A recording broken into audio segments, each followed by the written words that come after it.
আজকে বিয়ে তো আজকে এদের এখানে একটা পার্টি হচ্ছে, আমাদেরও ইনভাইট করেছে, তো আমরাও এসেছি।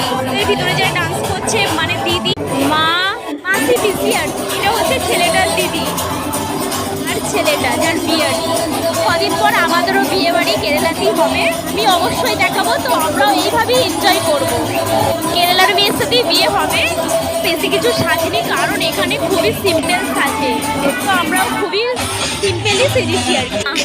এটা হচ্ছে ছেলেটার মা যার বিয়ে আর কি, আন্টি। সত্যি কথা বলতে আমরা গিফট কিনেছি, তো গিফট দিইনি কারণ মানে এখানে গিফট নেয় না, তো গিফটও নেয় না। তো মেয়েদের বিয়ে হলে টাকা দেয়, তো ছেলেদের বিয়ে হলেও টাকা দেয়, তো এরা টাকা নেয়নি। কেমন লাগলো অবশ্যই কমেন্টে জানিও। আমার তো দেখে ভীষণ ভালো লাগছে, আমাদের দেশের থেকে একটু অন্য আলাদা। আমাদের বাঙালি বিয়ে এর থেকে অনেক সুন্দর। এরা যে